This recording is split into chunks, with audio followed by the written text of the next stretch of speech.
보물이 되는 지식을 찾아 떠납니다. 펼쳐라 보물지도. 네, 우리가 이제는 더 이상 한의학 낯설지가 않습니다. 또 한번 경험해봤기 때문에 한의학 하면 무엇이 떠오르나요? 라는 질문 네. 좀 마음 편하게 물어볼 수 있을 것 같아요. 마음이 편한가 봐요, 이제. 우리 한번 우리 공부해봤잖아요. 배운 게 많아가지고 네. 뭐 이제 한약 하면 뭐 K-메디 그냥 바로 떠오르고 네, 네, 뭐 호준도 떠오르고 네. 공부 안 했네. 공부 안 했네. 네, 뭐 공부했어. 공부 안 했네. 우즈베키스탄도 떠오르고 우즈베키스탄. 내걸 빼놔가지고. 아, 그런가요? 네. 진짜 너무하네. 맞습니다. 여러 가지가 떠오르지만 네. 한의학의 조예가 깊으신 이분께서는 한의학하면 어떤 걸 가장 먼저 떠올리실지 궁금해지는데요. 오늘의 선장님 바로 모셔보겠습니다. 선장님 나와주세요. 네, 안녕하세요. 와, 반갑습니다. 반갑습니다.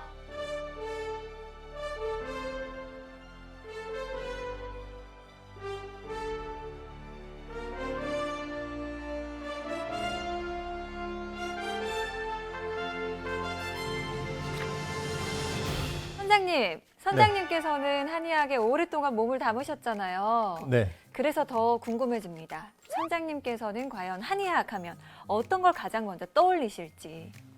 한의학 하면 뭐 일단은 동의보감, 허준, 뭐 우리랑 대장금, 비슷하다. 통했어요. 네, 이런 단어가 떠오르기도 하고요. 네.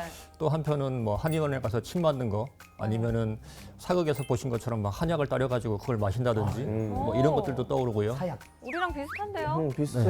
내가 가서 써도 될 것 같은데, 이 정도. 네, 여러분들이 보던 TV를 저도 보니까. 네. 그렇죠. 또 한편으로는 이제 한의학은 과학적이지 않다, 아. 좀 비과학적이다. 또 이런 또 그냥 민간요법 취급하는. 그렇죠. 네. 그런 또 시각이 또 떠오르기도 합니다. 아, 알겠습니다. 선장님께서 말씀해주신 그런 편견들도 있는데 오늘 선장님께서 그 편견 와장창 깨주실 거죠? 네. 오, 좋습니다. 와장창? 아작? 아니고 와장창. 와장창. 네. 알겠습니다. 네, 오늘 우리 이봉효 선장님과 함께하는 K-메디 이야기 박수로 시작하겠습니다.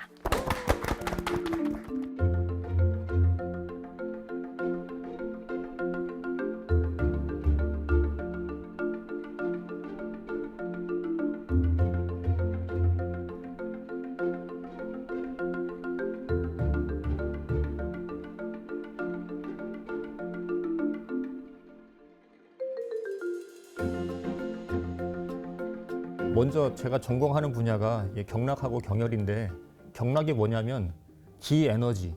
기. 오늘 기분이 어떠신가요? 좋습니다. 기분 좋으세요? 출근할 때 네. 그 있잖아요. 그죠? 그렇죠. 나 오늘 기분이 좋아. 나 오늘 기분이 별로 안 좋은데. 기 막. 요 기가 그 기예요. 전반적으로 느껴지는 그 기운의 운행 상태를 내가 마음으로 느끼는 그 정도가 그게 기분이죠. 같은 기자를 쓰는 거예요. 그 기가 아무 데나 왔다 갔다 하나? 그게 아니고요. 기가 다니는 길이 있어요. 네. 아들이 아빠한테 아빠 비행기는 아무 데나 가는 거 아니야? 그러면 아빠가 뭐라 하겠어요? 가는 길이 있다. 항로가 있죠. 그렇죠. 네. 아들아 그런 거 같지? 그게 아니야. 비행기가 가는 길이 있어. 그 길대로만 가야 돼. 안 그러면 잘못하면 미사일 맞아. 그죠? 큰일 나죠. 기가 흐르는 길이 있다. 그렇죠. 눈에 보이는 않지만 그 길이 있어요. 사람 몸에 흐르는 기라고 하는 에너지가 있는데 이게 그냥 지 멋대로 왔다 갔다 하나? 아니고요. 가는 길이 있어요. 그 길을 뭐라고 하냐면은 경락이라고 해요. 아, 그게 이게 바로 경락이에요.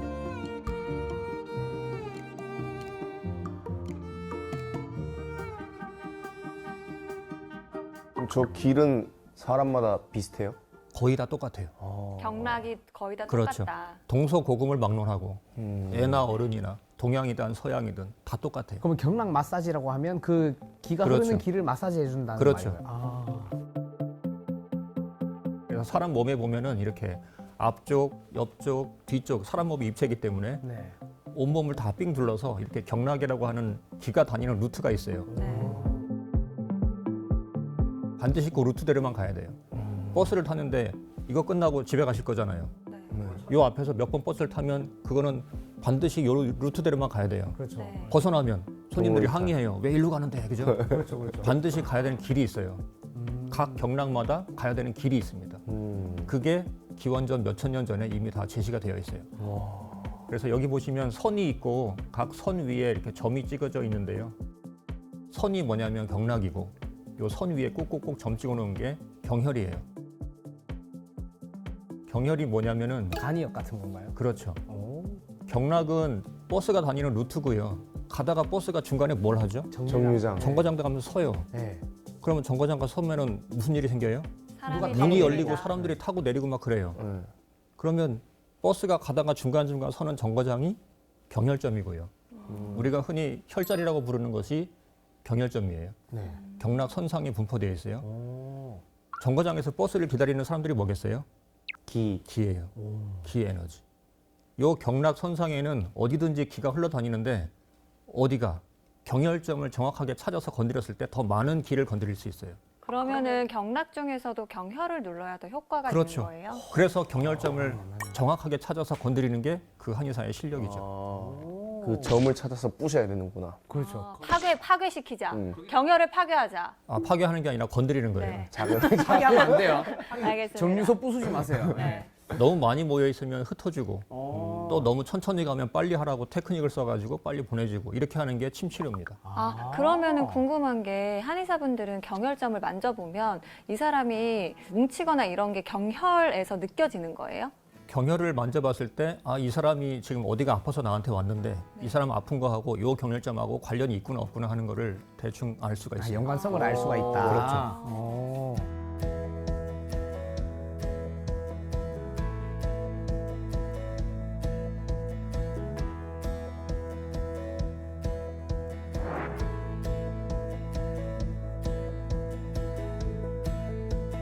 경락이 이런 것이고 경혈이 이런 거면 침으로 경혈을 찌르면 뭘 건드리나 기를 건드리는 거죠. 네네. 그 경혈점에 모여 있는 기를 건드리는 거예요. 정거장에 모여 있는 사람들을 건드리는 거예요. 해부학적 구조물을 건드리는 게 원래 목적이 아니고요. 근데 그 기가 뭐냐? 이거 가지고 지금 한의학이 비과학이다 이렇게 이야기를 많이 듣는 요인 중에 하나가 보이지 않으니까 자꾸 이런 그렇죠. 소리를. 예. 아까 말씀드린 것처럼 나 오늘 기분 좋아, 나 오늘 기분 안 좋아 건드리지 마. 이 기분하고 똑같은 기를 쓰는데 일상생활에서 누구나 쓰는 이 용어를 의학용어로 똑같은 단어를 쓰거든요. 그러다 보니까 이게 무슨 의학이지? 이거는 그냥 미신 아니야? 아, 좀 이거는 주관적이라고 그냥 느낄 수 비과학적인데 있겠네요. 이런 이야기를 많이 듣게 되는 거예요. 그런데 기가 그러면 실제로 없나? 있어요. 눈에 보이지 않는다고 해가지고 없냐? 아니죠. 이 세상에는 우리 눈에 보이지 않지만 실제로 있는 것들이 굉장히 많아요. 그 중에 하나가 기인데 기의 실체가 뭐냐? 전기예요. 전기. 아, 생체 전류요? 생체 전기. 기가 뭐냐면 전기인데요. 갑자기 좀 실체가 좀 느껴집니다. 저기 있는 멀티탭 거죠. 있잖아요. 예. 저 멀티탭에 보면 구멍이 있잖아요. 네. 저기다가 한 분씩 가셔가지고 새끼손가락 한번 넣어보세요. 아, 어렸을 때 넣어봤어요. 큰일 날 뻔했어요. 큰일 날 뻔했죠. 만약에 느낌이 안 오면 어떻게 하면 돼? 저기 화장실이 있어요. 물을 묻혀요. 물을 묻히세요. 네. 물 닦지 말고 그대로 다시 넣으세요. 누가 할래? 그럼 어떻게 해요? 눈에 보이지 않지만 위험하죠. 알 수 있죠. 네. 뭘 알 수 있어? 사람 몸이 전기가 도체구나. 흐른다. 네. 내 몸에 전기가 흐르고 있구나. 알 수 있어요. 알면서 병원에 실려가겠죠. 네. 네. 그래서 정전기 통하는 건가? 그렇죠. 사람 몸에 흐르는 기가 전기인데요. 이 한의학에서 이야기하는 기나 아니면 서양의학에서 이야기하는 생체 전기나 둘 다 교과서에 나와요. 실체는 똑같은데 이름을 다르게 불러요. 아. 그럼 뭐라고 불러야 맞아요? 상관없어요. 아, 그게 그럼 그거기 생체 때문에. 종류가 기라는 거예요? 그렇죠. 아. 기 자체가 생체 전기고요. 전기도 그렇고 기도 그렇고 가만히 있으면 아무짝에 쓸모가 없어요. 왔다 갔다 움직여야 돼요. 그러면 기가 왔다 갔다 움직이는 기의 흐름을 뭐라고 하겠어요? 전류. 생체 전류. 그런데 이 한의학에서 이야기하는 기나 서양의학에서 이야기하는 생체 전류나 똑같이 얘들은 눈에 안 보여요. 네, 그렇죠.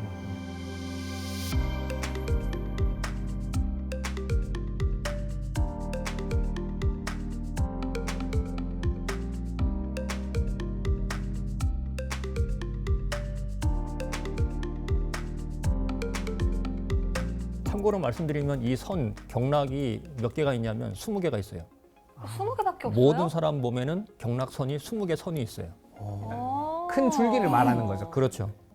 그리고 이 20개 경락선에 분포되어 있는 이 점들, 경혈점들 다 합치면 361개가 있어요. 그럼 361개가 다 어디 있는지 아시는 거예요? 그렇죠. 그걸 다 알아야지 저한테 수업을 들은 학생들이 다음 학년으로 진급을 할 수 있어요. 그러면 궁금한 게 있습니다, 선생님. 네. 그럼 만약에 제가 지금 간이 너무 안 좋아요. 네. 이렇게 온 환자예요. 그러면 간이라는 오장육부와 관련된 경혈에 뭐 침이나 이런 치료를 해서 네. 그러면은 그 자극이 경락을 따라서 그 오장육부에 효과를 주는 건가요? 그렇죠. 아, 진단적인 기능도 있고요. 네. 치료적인 기능도 있는데요. 무슨 얘기냐면 내 몸속에서 무슨 일이 생기고 있구나 하는 걸 짐작할 수가 있어요. 뭘 가지고? 체표에서 나타나는 이상한 반응을 보고. 막 가려워요. 환자가 왔는데 막 가려워, 막 긁고 있어요. 근데 가만히 보니까 특정 부위만 긁고 있어요. 여기 보니까 대장에 속하는 경락이 지나가는데 아, 딴 데는 안 긁어. 여기만 긁어. 너 왜 그러니? 가려워요. 너 언제부터 그러는데? 사람이 원래 그런 거 아니에요? 그럼 무슨 말이에요? 오래됐다는 얘기죠? 네. 가만히 보니까 다른 데는 안 긁는데 여기만 긁고 있어요. 피부가 막 껍데기에 벗겨져요. 그러면 이 사람은 뭐겠어요? 대장 경락이 건조한 사람이에요. 아, 근데 경락을 언제부터? 통해서 오래됐다고 그랬잖아요. 네. 그러면 대장 경락이 이렇게 건조한 걸 보니까 얘는 뭐겠어요? 대장이 건조한 사람이에요. 변비다. 그렇죠. 안성, 네. 그러면 이제 딱 우리는 캐치를 하는 거죠. 물어봐요. 너 혹시 똥 눌 때 피 안 나오니? 너 혹시 항문에 건질건질한 거 없어? 가렵지 않니? 어떻게 알았겠어요? 이거 보고 알았죠. 그러니까 이 경락의 위치로 이제 병변 부위를 유추할 수 있다. 그렇죠. 온몸이 다 가려우면 그건 다른 문제인데 특정 경락이 지나가는 부위에만 이상한 게 나오네? 그러면 뭐겠어요? 유추할 수 그 있다. 경락에 속한 장부의 몸속에서 아, 이런 문제가 생겼구나 하는 사인을 주는 거죠. 진단을 하면서 또 그 그렇죠. 후에 치료도 가능한. 그렇죠. 네. 진단점이 동시에 치료점이 돼요. 그러면 신기하다. 이상한 반응을 보이는 경락선상에서 거기를 우리가 확인해가지고 가장 효과적일 것이라고 판단되는 부분에 경혈. 확인을 해보고 아 여기 누르니까 가장 아프네. 그럼 거기다가 또 치료 행위를 가해요. 진단점이 동시에 치료점이 돼요. 아. 아주 좋은 시스템이죠.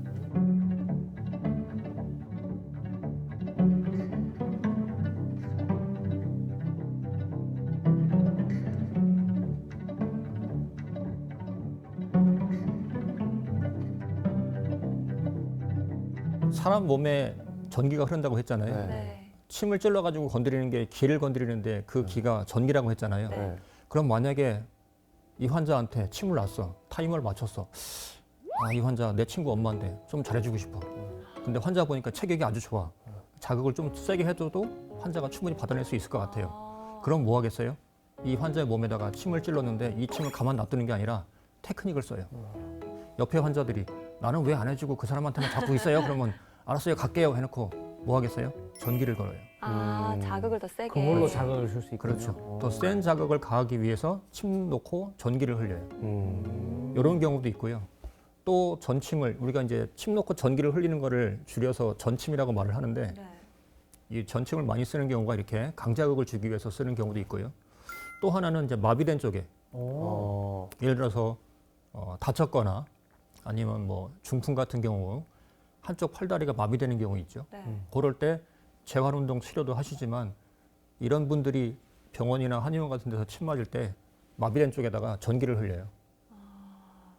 못 느끼기 때문에 감각이 둔하기 때문에 그리고 이 근육의 수축과 이완의 움직임이 멀쩡한 쪽에 비해서 덜 하잖아요.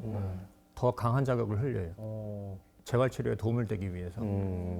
또는 뭘 할 수 있냐면 비만 치료할 때도. 여기 보시니까 비만 치료 받으실 분이 한 분도 안 계시네요. 아, 비만에도 효과가 있어요? 보통 복부 비만 같은 거 있을 때 네. 부위마다 다르겠지만 가장 흔한 게 이제 복부 비만이 좀 심하잖아요. 그럼 한의원 가서 복부 비만 환자들한테 전침을 쓸 때 어떻게 하냐면은 여기 위에 속하는 위경락이 지나가는 자리가 있어요. 네. 거기에다가 긴 침을 옆으로 이렇게 쭉 찔러요. 옆으로요? 네, 피부하고 피부 밑에 근육층 사이에 피와 지방이 있잖아요. 네. 셀룰라이트. 네. 이거를 제거해야 되잖아요. 네. 그냥 이뇨제 먹으면 수분이 먼저 빠지고 탄수화물 빠지고 지방 늦게 단백질 마지막에. 빠지고 지방은 제일 나중에 빠져요. 네. 내가 빼고 싶은 건 이건데. 네. 그래서 어떻게 해야 되냐면 지방을 먼저 빼려면 왜 얘들이 가만히 있다가 제일 나중에 빠지냐면은 지방의 특징이 뭐냐면 끈적끈적해요. 네. 어디 탁 달라붙으면 안 떨어져요. 이걸 떨어지게 만들어야 돼요. 침으로. 그거를 누가 하냐면 전침이에요. 그래서 피부층하고 근육층 사이에 이 피하 지방에다가 전침을 길게 이렇게 쭉쭉 꽂아요. 아파. 한 10cm, 15cm 되는 아파. 근육층에다가 꾹 꽂아요. 그러면 침을 꽂아놓고 나서 전기를 흘려요. 플러스 마이너스 딱 걸어요. 그럼 전기를 흘리면 이 침을 타고서 전기가 들어가는 거겠죠. 그러면 이 지방을 녹이는 거죠. 와, 지방이 나 살려 하겠네요. 그래서 애들이 이제 녹아서 떨어지면 그때 운동을 하거나 이뇨제를 먹거나 해서 이걸 빼는 거예요. 뭔가 이미 되게 과학적으로 들리는데요. 이제 그렇게 하는 게 이제 비만 치료의 이제 큰 원리죠. 그러면은 궁금한 게 약수터 가면 어르신들이 등치기 하잖아요. 네, 그게 그 다 혈자리를 경혈을 자극하는 건가요? 그렇죠. 나무를 자극하는 것 같은데. 이 등 쪽에 있는 경락이 있어요. 네. 등도 있군요. 그 방광에 속하는 방광경이 이 등 쪽을 지나가는데 가운데 척추상에 있는 경락 바로 옆에 우리가 척추 기립근이라고 하는 근육이 있어요. 그 네. 운동하시는 분들 여기 이제 네. 운동 많이 하시잖아요. 네. 척추 기립근을 지나가는 방광경락 거기를 자꾸 자극하는 거예요. 보통 나는 가만히 있을 테니까 네가 나 좀 어떻게 해봐. 그러면 지압을 하거나 어떤 치료 행위를 가하죠. 그렇죠. 네. 이건 내 몸을 갖다가 거기다가 갖다 부딪히는 거죠. 그럼 효과가 있는 거네요. 등치기도 어, 효과가 있을 수 있다. 필요한 경우에 하면 효과가 있는데 아. 이분은 지금 그걸 할 상황이 아닌데 그럴 때 하면은 효과가 없겠죠. 어.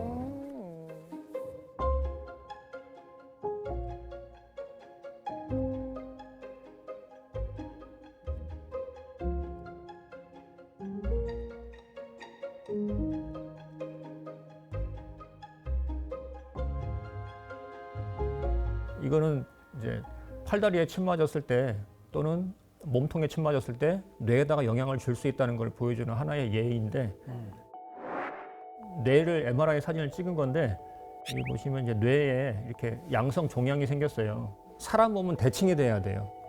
뇌도 대칭이 돼야 돼요. MRI 사진을 찍으면 이쪽 부분하고 이쪽 부분하고 여기는 검은 게 있네, 여기도 까만 게 있네, 괜찮아요. 정상이에요. 여기는 하얀데 여긴 좀 하얗네, 괜찮아, 정상이야. 완전히 대칭이 된다면 아. 원래 그런 거예요, 사람이. 근데 여기는 하얀 게 있는데 여기는 하얀 게 없어. 이거 병이에요. 대칭이 안 되죠? 그럼 이쪽은 있는데 왜 이쪽이 없지? 얘는 없어야 될 게 생겼다는 얘기잖아요. 이거 병이에요. 여기 보시면 종양이 있잖아요. 근데 치료 전에 종양 사이즈가 치료 후에 이렇게 좀 작아졌어요. 이분이 사실은 양방대학병원에서 1년 이상 살 수 없다고 이제 판정을 받으신 분인데 아이고. 저희가 몇 년간 이렇게 추적 조사를 했던 케이스예요. 그러니까 이런 식으로 팔다리에 또는 몸통에다가 침을 맞아도 뇌에다가 충분히 자극을 가할 수 있다는 거. 네, 그런 이제 이야기를 제가 드리는 거고.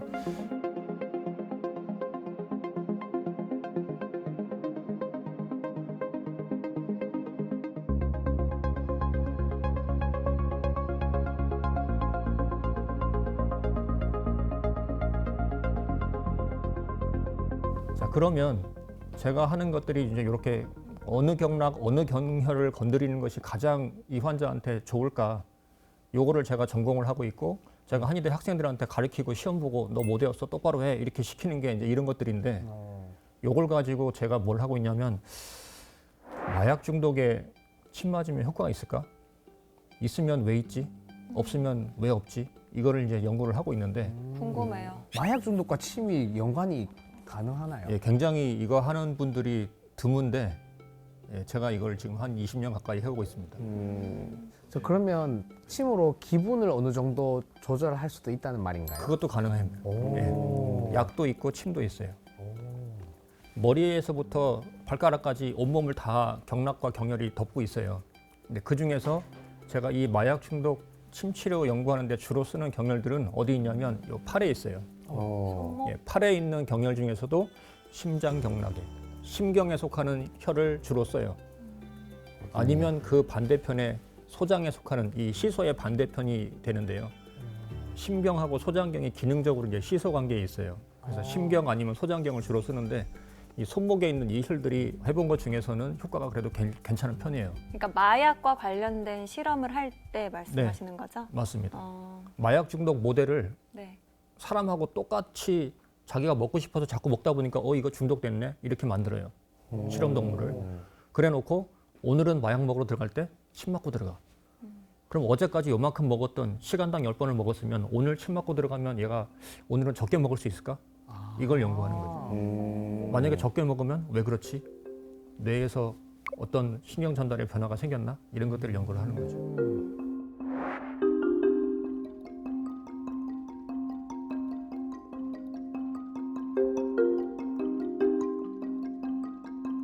마약에 중독됐다는 건 뭐냐면 그거를 찾기 위해서 얘가 무슨 짓이든 하겠다는 거죠.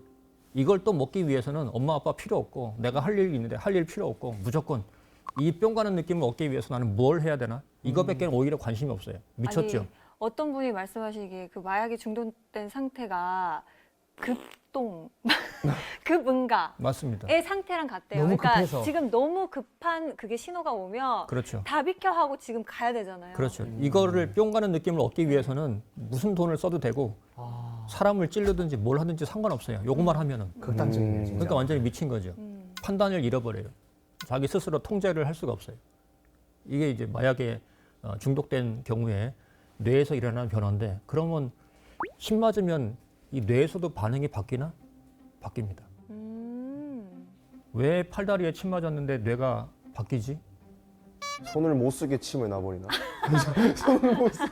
아예 마약에 손을 못 대게 손이 못 이걸 움직이게 못 하는 잡게. 그런 건가요? 그건 치료가 아니고 감금이죠.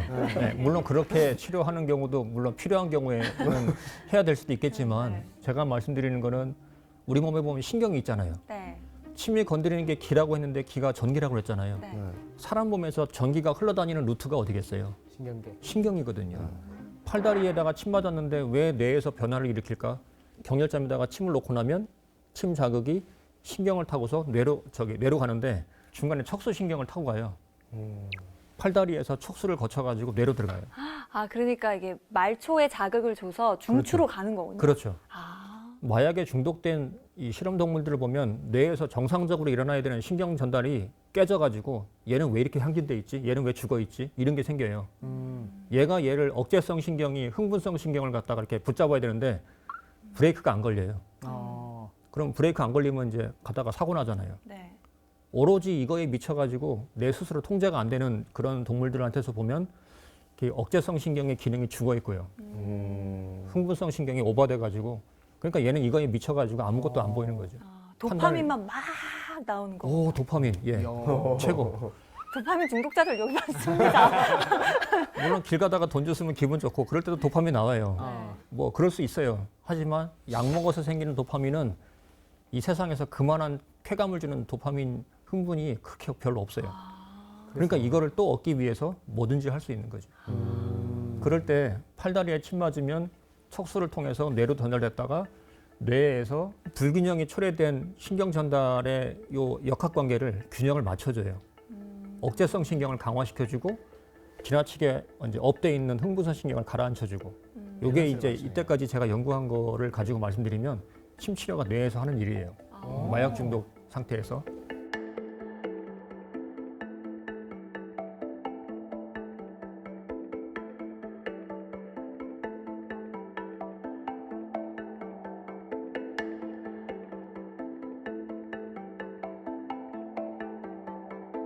이제 마약 중독에서 침 맞았을 때 어떻게 되는가를 말씀드리면 마약의 황제가 이제 보통 우리가 코카인이라고 말을 하는데 한 번 먹으면 뿅 가요. 저도 안 해봤지만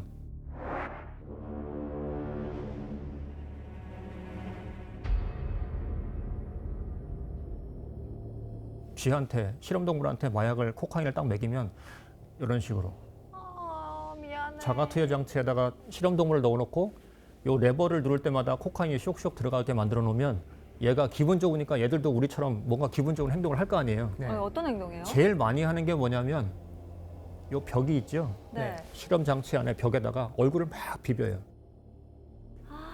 기분이 좋아서. 기분 좋아서. 이 쾌감을 갖다가 어떻게 표현을 해야 되는데 어떻게 할 수가 없어요. 그럼 어떻게? 얼굴을 막 비벼요. 그러면 어떻게 되냐면 여기가 막 쓰라리겠죠. 네. 얼굴을 비볐으니까. 그 정도로 그렇죠. 비벼요? 실험이 끝나고 이제 쥐를 꺼내려고 가서 딱 보잖아요. 얼굴이 거의 80% 90%가 피투성이에요. 오늘 녹화 끝나고 저기 벽에다가 한번 얼굴 비벼보세요. 누가 비비겠어요? 아프죠. 아프죠. 네. 당연히 쓰리구나. 내가 미쳤나? 근데 미쳤기 때문에 비벼요.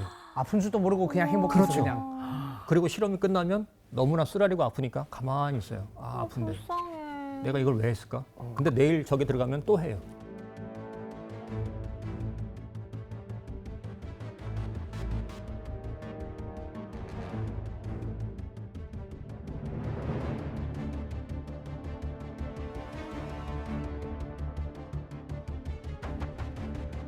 그다음에 왼쪽에 보시면은 저 빨간색 줄 보이시죠? 네.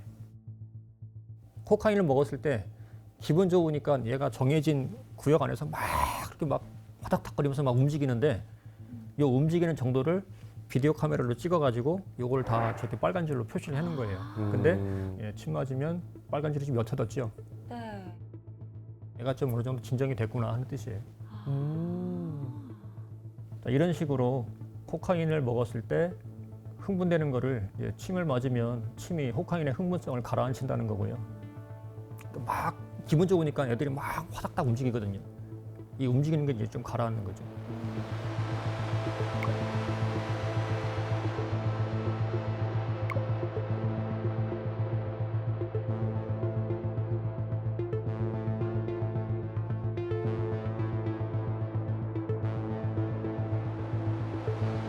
그리고 요거는 뭐냐면 그 USV라고 해가지고 우리도 기분 좋으면 막 목소리 커지고 노래 부르고 갑자기 옆 사람 때리고 막 이러잖아요. 네. 지들도 기분 좋으면 평소에 안 하던 발성을 해요. 어. 사람의 귀에 안 들리는 비가청 주파수를 내요. 어머. 50kHz로. 깍깍거린다는 그렇죠. 거죠. 막 네. 찌익 막 이런 소리를 내요. 그럼 그거 딱 몇 번을 내는지를 캐치하면 얘가 지금 얼마큼 흥분했구나 하는 걸 알 수 있어요. 그거를 측정해 보면 또 마찬가지로 이렇게 침 맞았을 때 그 흥분 상태를 좀 떨어뜨린다 하는 거고요.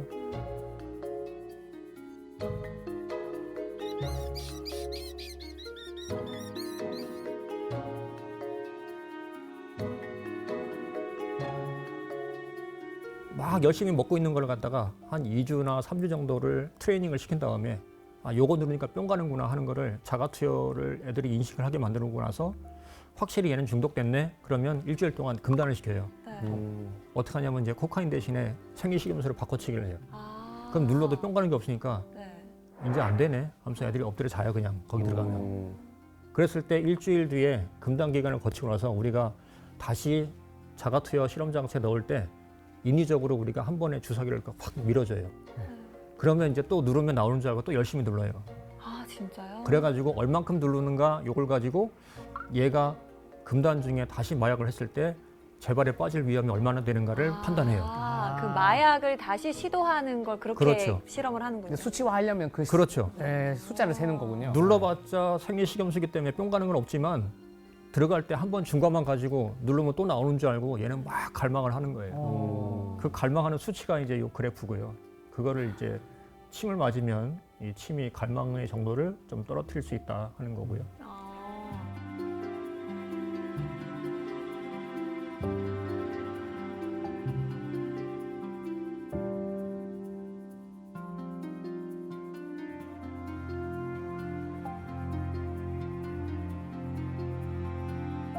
그다음에 마약을 오래 하면 중독이 돼가지고 엄마 아빠도 몰라보고 가산탕진하고 범죄 일으키고 이런 문제도 있지만 간이 망가져요. 해독하는 간이. 그렇죠. 네.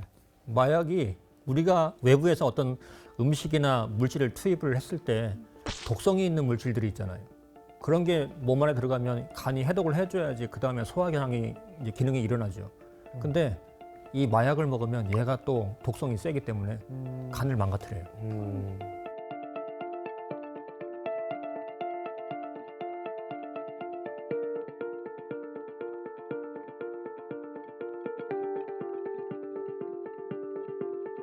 그래서 몰핀을 계속 2주간 주다가 금단을 시켜놓고 그 다음에 몰핀만 가지고는 조금 간 손상이 안 일어날 수도 있다. 몰핀이 마약 중에서는 좀 약한 거기 때문에 그러니까 진통제로 쓰죠.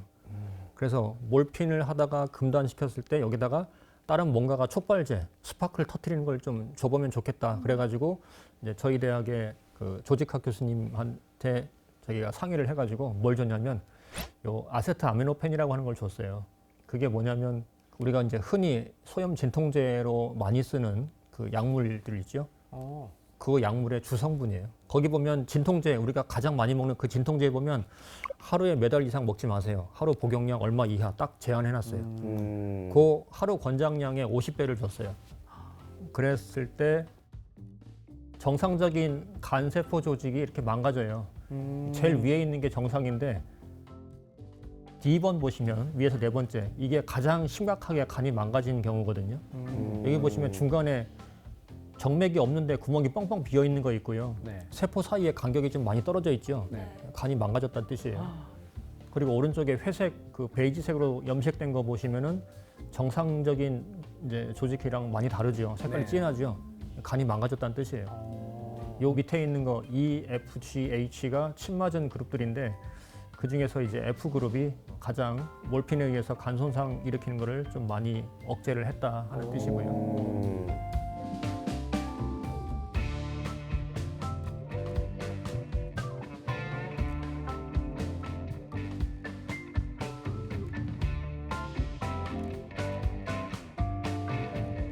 또 간이 망가지면 우리가 간이 하는 일이 소화도 시켜야 되고 해독도 시켜야 되는데 또 뭐가 있냐면 면역 기능. 지금 면역이 중요하잖아요. 바이러스를 막으려면. 그렇죠. 싸워야죠. 근데 우리 몸에서 면역 기능을 담당하는 이제 장기들이 몇 개가 있는데 그 면역을 담당하는 팀 중에 팀장이 간이에요. 근데 간이 이렇게 망가졌으면 당연히 면역 기능도 망가지겠죠. 그래서 혹시나 몰핀 주다가 면역 기능이 망가지면 이것도 침 맞으면 좀 억제가 될까 해서 해보니까 네, 억제가 되더라 하는 거고요. 여러 가지를 봤는데 그 중에 이제 원래 사람 몸에는 외부에서 그 이물질이 침투했을 때 그거를 이제 가서 공격하거나 붙잡거나 하는 이제 여러 가지 면역 세포들이 있죠. 그 중에 이제 가장 대표적인 게 내추럴 킬러 셀, NK 셀이라고 하는 게 있어요. 네, 그게 이제 백혈구 같은 건가요? 그렇죠. 그런 게 떨어졌는데 침 맞으니까 떨어진 수치가 다시 올라가더라 하는 거고요.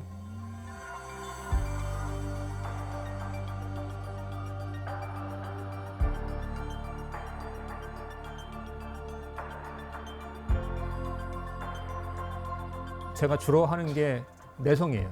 내성. 내성. 이 사람이 우리 병원에 입원한 이유가 뭐 암이라든지 여러 가지 큰 문제가 있겠죠. 고통을 참을 수 없기 때문에 몰핀을 주기 시작했는데 자꾸 주다 보면 이게 치료자가 아니잖아요. 네. 진통을 못 느끼게 하는 거죠. 왜? 안 그러면 이 사람 큰일 나니까. 임시방편인 거죠. 그렇죠. 네. 지금 당장 고통을 못 느끼게 해줘야 이 사람이 오늘 밤도 또 잘 거 아니에요. 그래서 몰핀을 할 수 없이 주는데 자꾸 주다 보면 약물이 내성이 생기기 때문에 같은 투여량이 영화가 자꾸 올라가요. 네. 그런데 몰핀을 투여할 때 침을 같이 맞으면 내성이 억제가 돼요. 아, 진짜요? 이건 제가 아직 학술지 게재를 안 했어요. 지금 계속 실험이 진행 중입니다. 그렇다면 그 우리나라가 다른 나라보다 좀 사람이 성질이 좀 급하니까 감기약도 다른 나라보다는 뭐 항생제를 좀 더 세게 쓰는 경향이 있다고 들었거든요. 우리나라가 항생제 많이 쓰는 국가 중에 대표적인 국가죠. 그러면 그 항생제에 대한 내성을 좀 억제하는 데도 침이 효과가 있을 수 있을까요? 충분히 가능성이 있다고 봅니다. 마약도 이 정도로 억제하는 거 보면 뭐 항생제는 마약이 아니기 때문에 작용이 그렇게 세지 않으니까 마약에 분류가 안 됐겠죠. 그러면 항생제도 가능하지 않겠나 예상을 하고 있어요. 그래서 여기 보시면 회색 선이 이게 몰핀이에요. 점점 진통 효과가 떨어져요. 근데 여기 SI5라고 되어 있는 게 그 양곡이라는 혈이 있어요. 여기다가 몰핀 주면서 침을 같이 맞아요. 그러면 몰핀의 진통 효과가 안 떨어져요. 계속 유지가 돼요. 이야.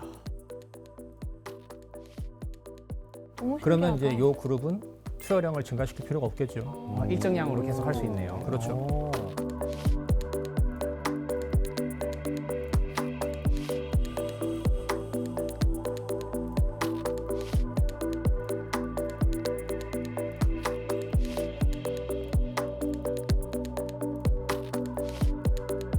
그다음에 알코올. 마트 가면 살 수 있지만 이것도 남용성 약물이에요. 이 범죄를 뭐 일으키거나 그렇게 의존성이 심각하거나 그 정도가 아니기 때문에 이제 팔게 놔두지만 알코올이나 니코틴도 남용성 약물인 건 맞아요. 어느 정도 레벨에 올라가면 통제가 안 돼요. 상대적으로 다른 거에 비해 좀 약할 뿐이지 그렇죠. 많으면 위험하다. 그렇죠. 이것도 침을 맞으면 그 알코올을 또 먹고 싶어하는 갈망을 낮춘다는 건데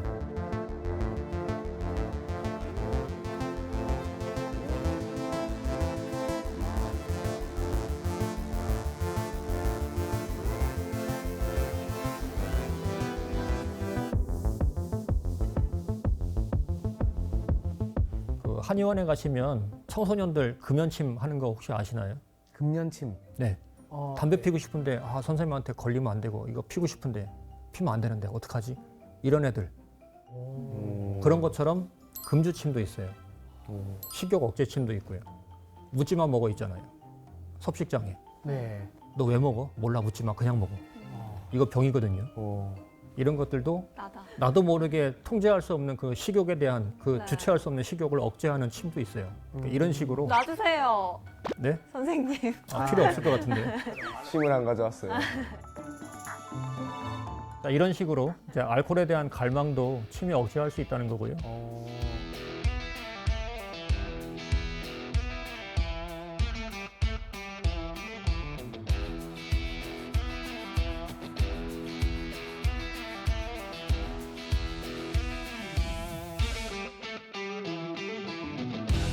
마약 말고도 또 침을 맞았을 때 효과가 있다는 게 과학적으로 입증된 게 또 뭐 있는가 굉장히 많은데 또 보여드리고 싶은 거는 대장암이에요. 암에. 지금 한국이 그 식생활이 생활 패턴이 서양화되면서 급격하게 증가하는 암들이 몇 개 있잖아요. 뭐 폐암도 있고 대장암도 있고 뭐 몇 가지가 있는데 그 중에 아주 압도적인 게 대장암이에요.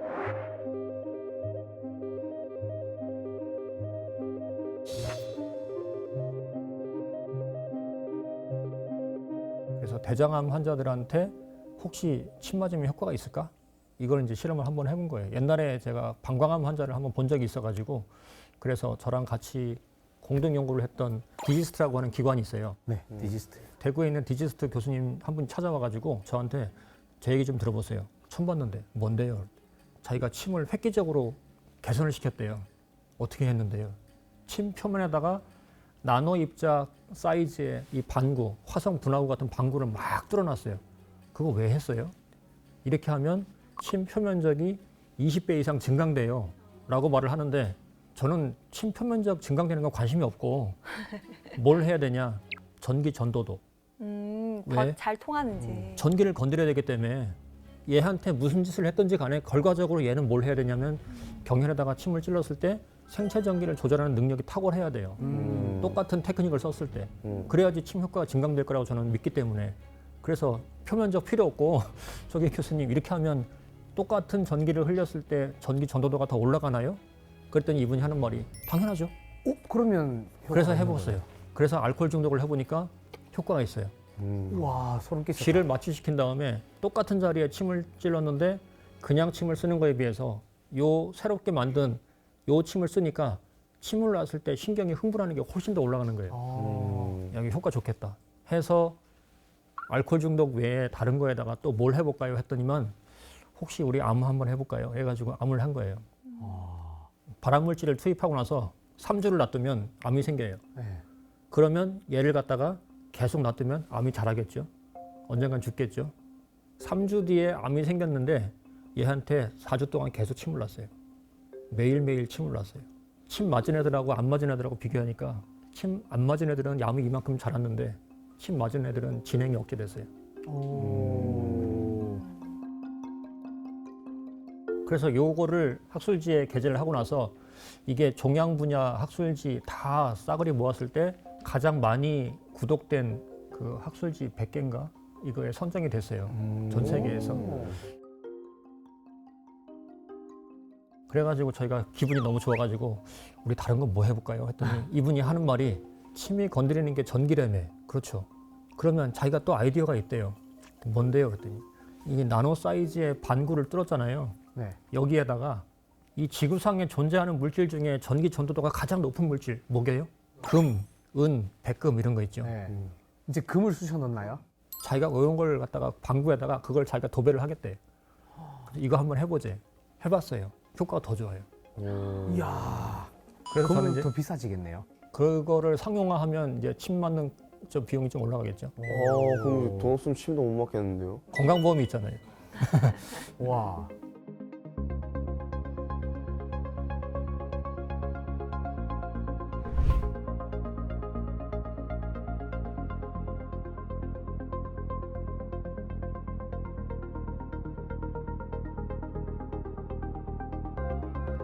그 밖에 또 뭐도 있냐. 아다. 자금정. 전통 한약 자금적에 마약 중독 억제 효능이 있다는 것이 과학적으로 입증됐습니다. 마약을 투여한 뒤에 이번에는 자금정을 복용시키자 이동 거리를 나타내는 붉은색이 눈에 띄게 옅어집니다. 마약 중독 억제 효과를 확인해 SCI급 국제학술지 통합의학연구에 발표했습니다. 예, 제가 가장 최근에 한 게 이제 이거죠. 저 자금정 처방이 5가지 한약재가 들어가는데 자금정의 별명이 만병해독단이에요. 모든 병에서 해독이 필요한 경우에는 이걸 쓰면 된다 이런 뜻이에요. 그 만병해독단 자금정을 갖다가 그 외부에서 의뢰를 받았어요. 이것 좀 어떻게 효과가 있는지 한번 연구를 좀 해달라. 그래서 저희 대학의 다른 교수님이 약물 전공하는 교수님이 있는데 그분이 실험을 해보니까 간 섬유화가 좀 억제되더라. 이런 게 있어요. 그래서 아까 마약을 투여했을 때 간 조직이 망가지는 거 봤잖아요. 그럼 간이 망가지는 걸 억제했으면 혹시 마약에도 얘가 효과가 있겠나 싶어가지고 실험을 한번 해봤을 때 이제 메스암페타민, 그 필로폰 그걸 주고 나서 얘가 얼마나 흥분하는 걸 측정한 다음에 마약을 주고 나서 자금정을 투여하니까 이게 억제가 돼요. 이야. 그리고 또 재밌는 게 한의원 가면 약도 먹고 침도 맞고 같이 하잖아요. 네. 혹시 약 먹었는데 여기다가 침 맞으면 효과가 더 좋아질까? 해보니까 더 좋아지는 거죠. 시너지 효과가 있는 거죠. 너무 신기한데요. 이거 말고도 제가 지금 말씀드린 거는 굉장히 빙산의 일각이고요. 네. 굉장히 다양한 분야, 다양한 질환에서 침이 이렇게 하니까 효과 있더라 하는 와. 것들을 이제 과학적으로 연구를 하고 있는데 아직 연구된 것이 앞으로 해야 될 것에 비하면 또 빙산의 일각이에요. 그렇죠. 엄청 많을 것 같아요. 네, 굉장히 많습니다. 그래서 한의학은 비과학이 아니고 지금 과학적인 방법으로 연구를 이제 하고 있는 단계이지 밝혀지지 않은 것들이 굉장히 많아요. 미과학이죠. 정확하게 말하면 아직 과학화되지 않은 미과학이지 비과학은 아니에요. 해보니까 과학적으로 진짜 그렇네 하는 것들이 확인되는 게 굉장히 많기 때문에 네. 그래서 진짜 한의학이야말로 이제 보물섬이 아닌가. 그래서 더 많은 연구자들이 이 보물섬에서 금이 나올지 뭔가 다이아몬드가 나올지 모르는데 더 많은 보물들 좀 찾을 수 있으면 좋겠다 하는 바람을 갖고 있습니다. 알겠습니다. 오늘 이미 보물 많이 찾은 것 같은데요.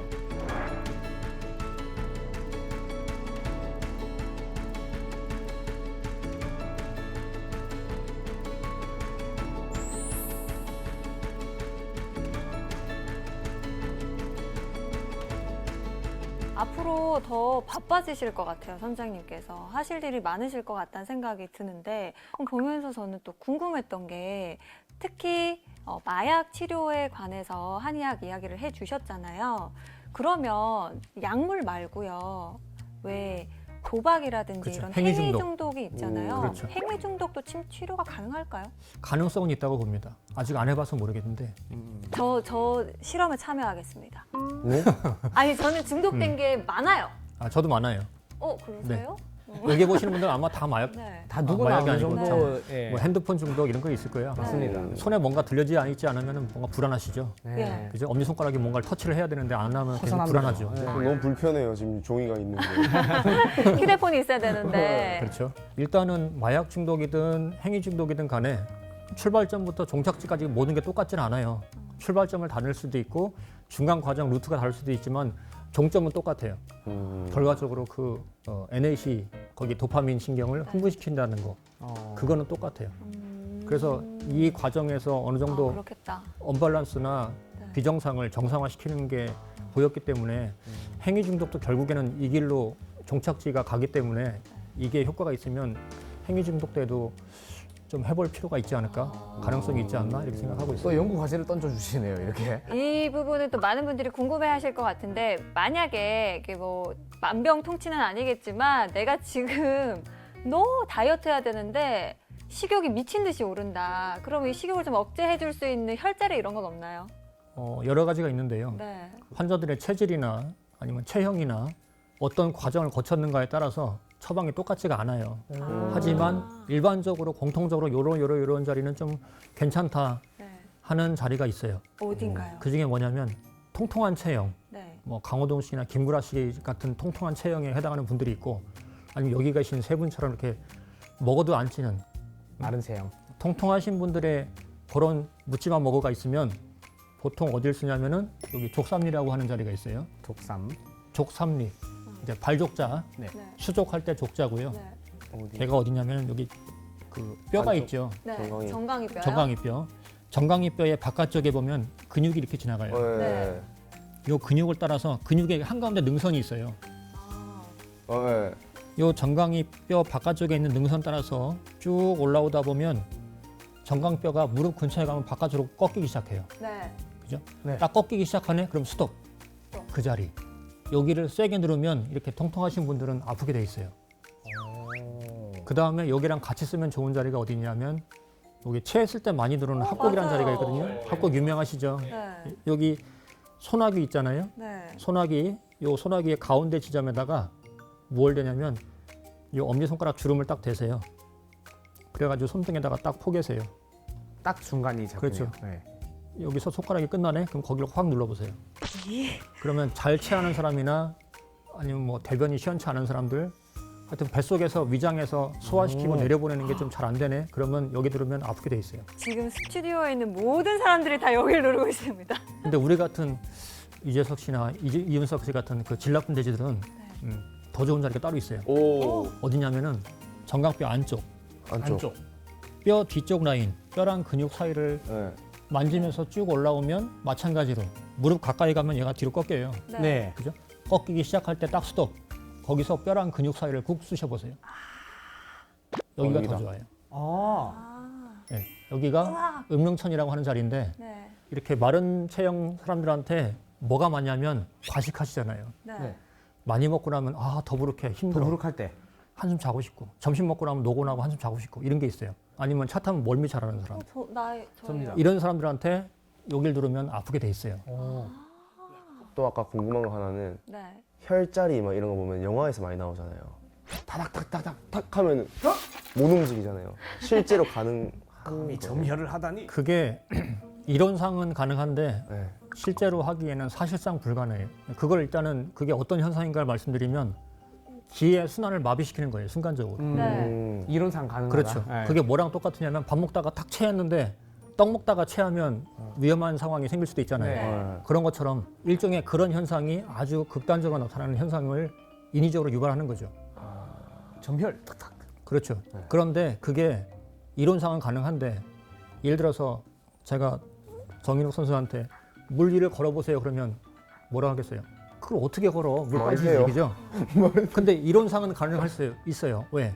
왼쪽 발 빠지기 전에 오른발 딛고 오른발 빠지기 전에 왼발 딛고 그러면 어떻게? 안 빠지고 갈 수 있죠. 근데 중력에 의해서 내가 빠지는 속도가 더 빨라. 발 딛는 속도보다 훨씬 빠르기 때문에 가라앉을 수밖에 없어요. 무슨 말인지 이론은 하나를- 되는데 사실상 불가능하죠. 아. 같은 얘기예요. 이론적으로는 가능하지만 네. 그럼 안 된다는 소리네요. 사실상 안 불가능. 된다 소리를. 살면서 바라지는 마라. 네, 그런 말씀이십니다. 무협 영화는 예, 영화인 걸로. 네. 알겠습니다. 한의학이 과학적이라는 게 점점 더 널리 알려지고 있는데요. 그렇다면 선생님께서는 K-메디의 세계화를 위해서 어떤 부분이 좀 더 개선되면 좋겠다 하는 바람이 있을까요? 일단 세계화가 되려면 좀 널리 알려져야 되고 알려지려면 과학적 근거가 필요하고요. 그러려면 아직 밝혀지지 않은 빙산의 일각의 나머지 부분을 밝혀야 되겠죠.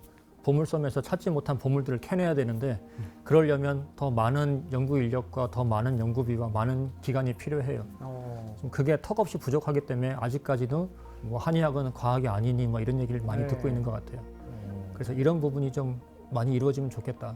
더 많은 사람들이 이 한의학을 좀 과학적으로 입증하는데 더 달려들면 좋겠다. 이런 소망이 있습니다. 지원 좀 해주세요. 네. 네, 오늘 K-메디의 과학 이야기 나눠봤는데요. 그렇다면 오늘 이야기에 선장님의 한마디 정리가 궁금합니다.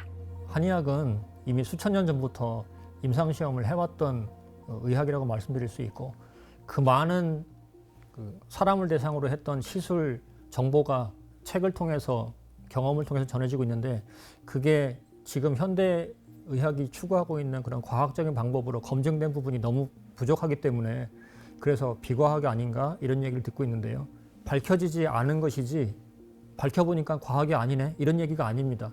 그래서 앞으로 이 빙산의 일각밖에 안 되는 밝혀진 부분을 제외하고 이 일각 밑에 있는 그 큰 보물을 우리가 더 많이 탐험을 해서 과연 금이 있을지 은이 있을지 또는 다이아몬드가 있을지를 앞으로 무궁무진한 세계를 더 많이 탐험할 수 있기를 소망합니다.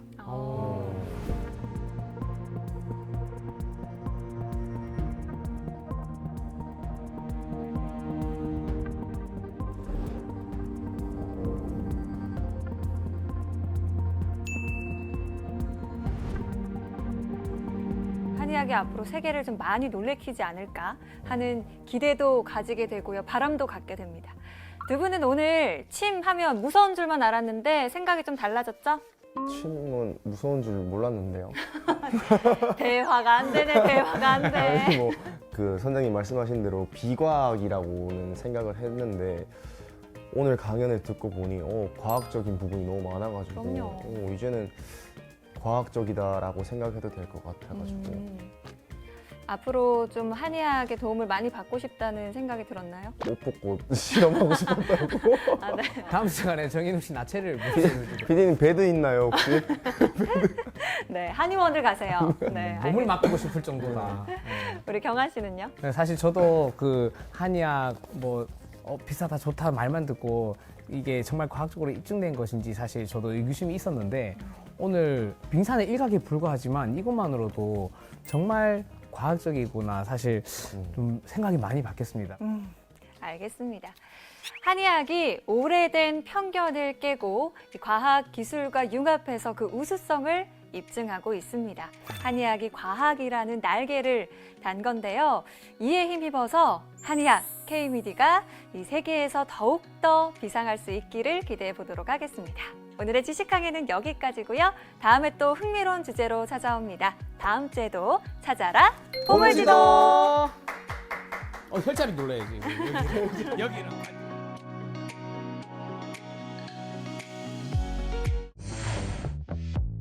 우리가 흔히 4대 문명 얘기를 하는데 오늘은 제가 80년대 이후에 새롭게 발견되기 시작하는 제5의 문명, 요하 문명에 대해서 얘기를 할 겁니다.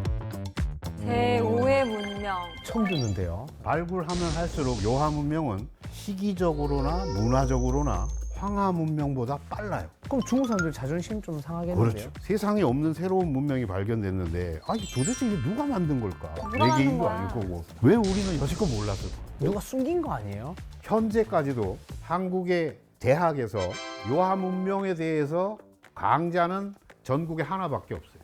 어디? 신라. 아, 그럼 오늘 보물지도에서 선장님을 만나뵙게 된 게 굉장히 이거 대체 큰 의미네요. 불가입니다. 대체 불가. 어디에서도 들을 수 없는 강의입니다. 네.